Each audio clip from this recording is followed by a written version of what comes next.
Still waiting for a big smile out of you. You're up 2-0. What's the story? Are you not happy, or you're only half happy, or? Still to be happy about. You're up 2-0. Job's not finished. Job finished? I don't think so.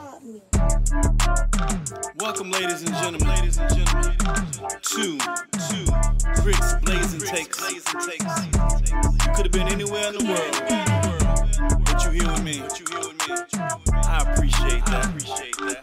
So without further ado, let's get right into it. SimWorld, let's look alive. What it do? Rick Blaze, another episode of Blazing Takes. I'm here with you on a Thursday morning.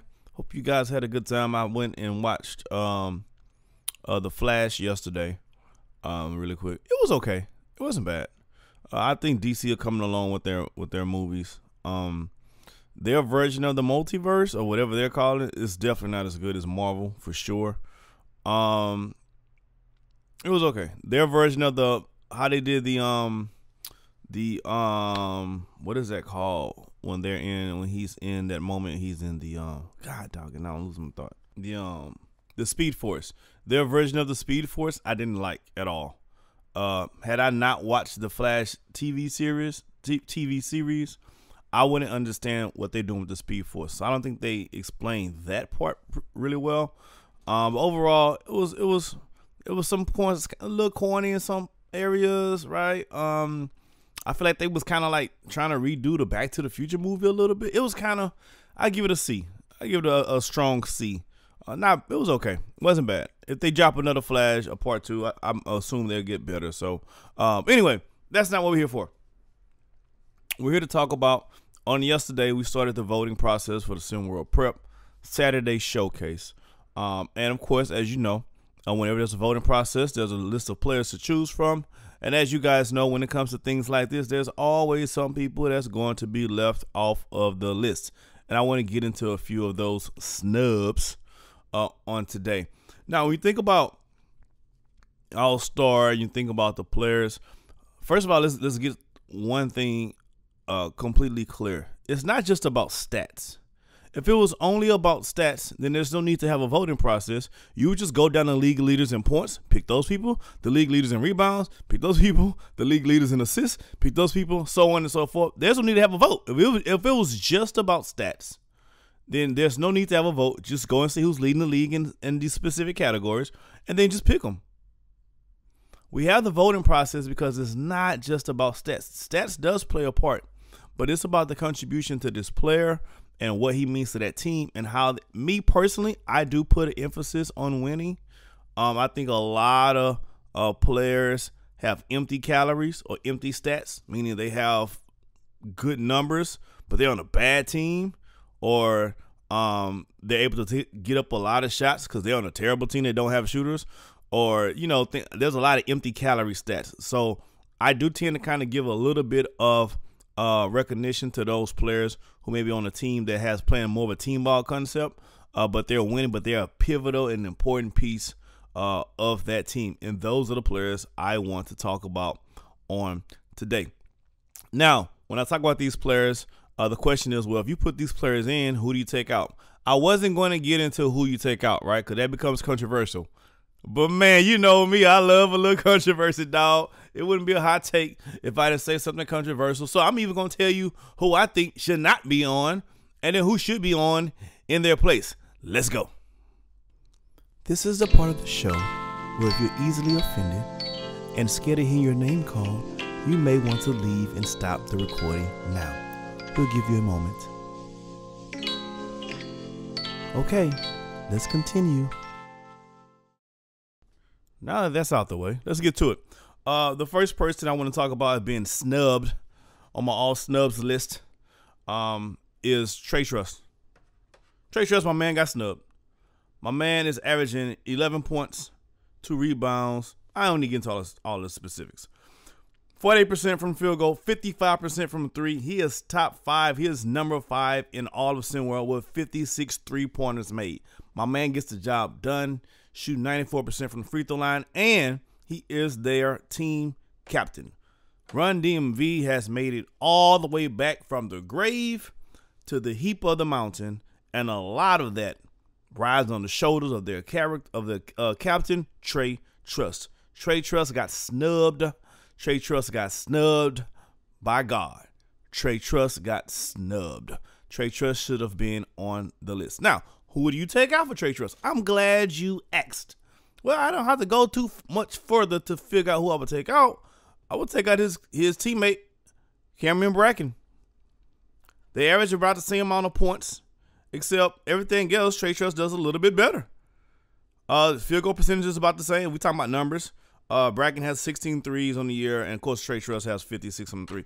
If I have to decide between a player on the team, and 2 players on my team, and 1 player as my captain, I'm probably gonna pick the captain of the team. If it's that close, right? If statistically, and what they bring to the game is that close. But Trey Truss, Bracken plays defense and things like that. I don't want to take that away. But what Run DMV does offensively is led by Trey Truss. Run DMV is a 3-point shooting team. That's their identity this season. That's how they're able to win games. That's how they win most of their games, by outshooting their opponent. So they're winning. Their formula for winning that's gotten them to the top of the mountain is, hey, we're going to outshoot our opponent, and especially from the 3-point line. There's no one person on that team that says that more than their captain, Trey Truss. He has 56 threes on it. I mean, he's literally the, when you think about how Run DMV runs their offense, he's literally the guy, the prototypical guy for their system. And if I want to get a little bit deeper, I could have taken off somebody else too. I could take off Brian Webb. And I had to pick a second person. I know Coach Murray going to play the politics game. Nah, man, you boo. Hey, you know what? Cool. No worries. Leave Bracken on. That's how you feel. Brian Webb. I would take him out in a heartbeat. Brian Webb leads his team for Heartland, 13 points a game. He has one of the most emptiest calories, points per game in SimWorld. 13 points a game sounds beautiful, but when you're shooting badly 40% from from 2, and then not even 30% from 3, you're just chunking, bruh. You're on a team that doesn't have any proficient offensive weapons, so you have the ability to just chunk it up. Now, I love me some 21 Savage, Brian 21 Savage Webb. Don't get it wrong. But, man, my man just be chucking up there, man. So I would take either Brian Webb off, or I would take either Cameron Bracken off and put my man Trey Truss in that thing. Take out Brian Webb, then keep Cameron Bracken and Trey Truss. I don't care. But I'm just saying, that's what I would do. That's the snub. That's snub number 1. All right. My second snub, moving over to the other side now. My second snub is somebody who you may not, again, you got to go past the numbers. Because I look at teams, I do look at winning, and I do look at what the particular player means to that team in reference to them winning or not winning. And for my number 2 snub, I got to go with my guy out of H-Town, Vince Magic. Vince Magic got skills, ladies and gentlemen. Vince Magic can ball. As a matter of fact, let's get more specific. Vince Magic is actually leading. He has the most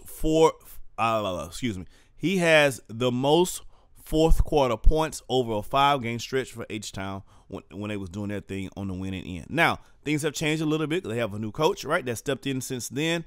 But Vince Magic is that guy.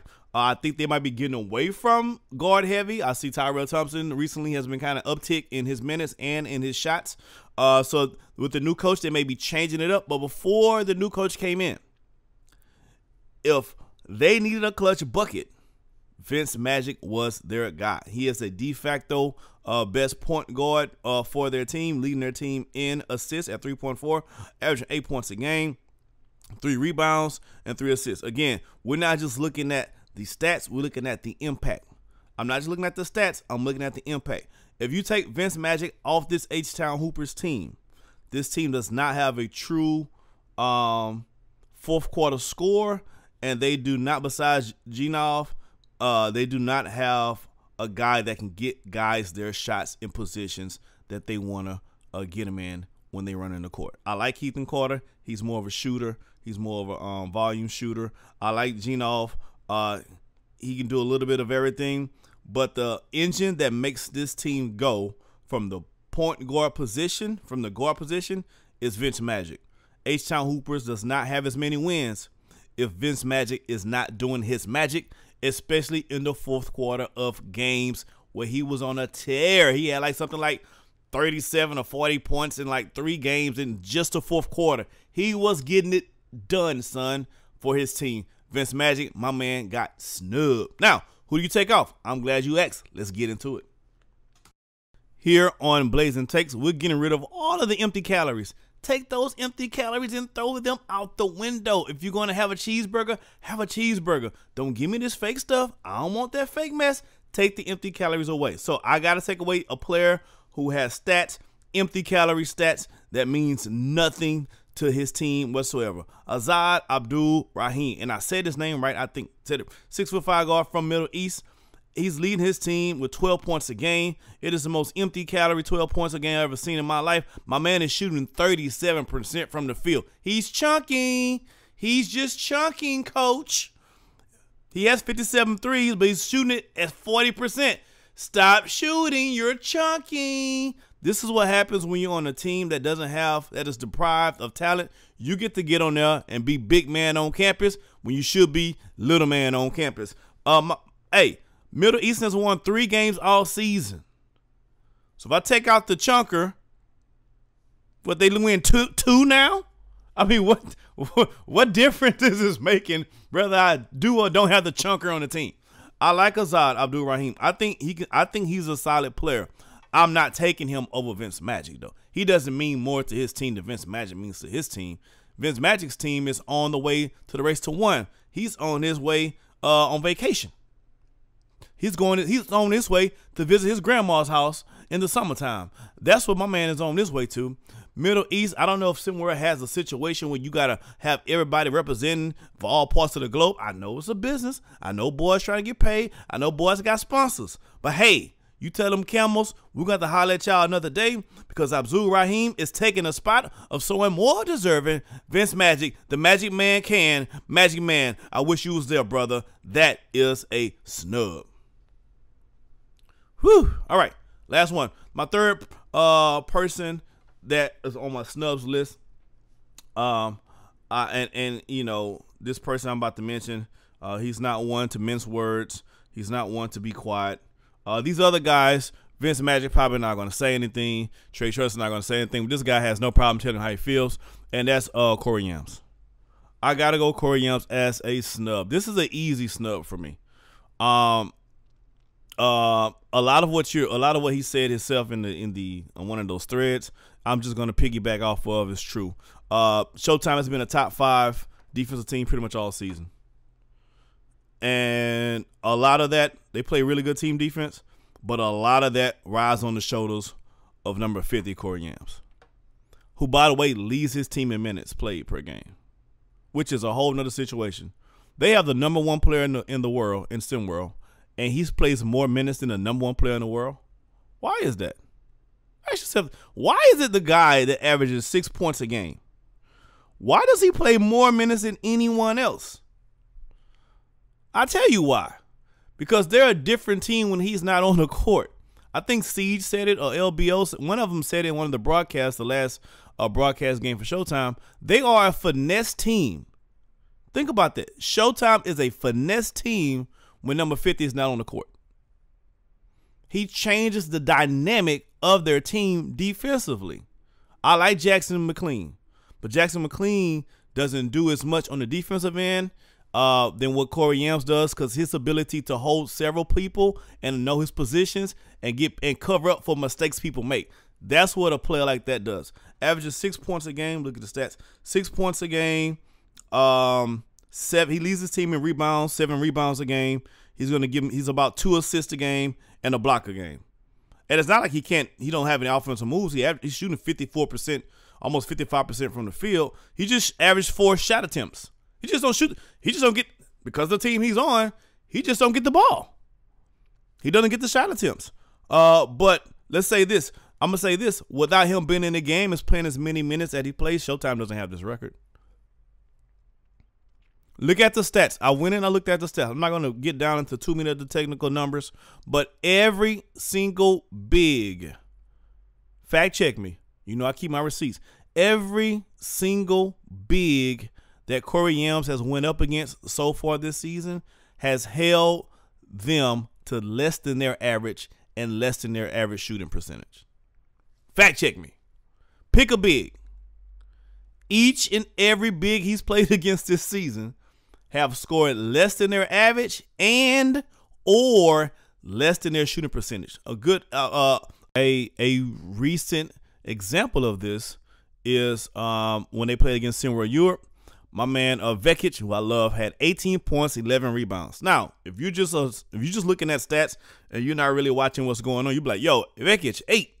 Boy had 18 points, 11 rebounds. Vekic didn't eat. Vekic went 5 for 19.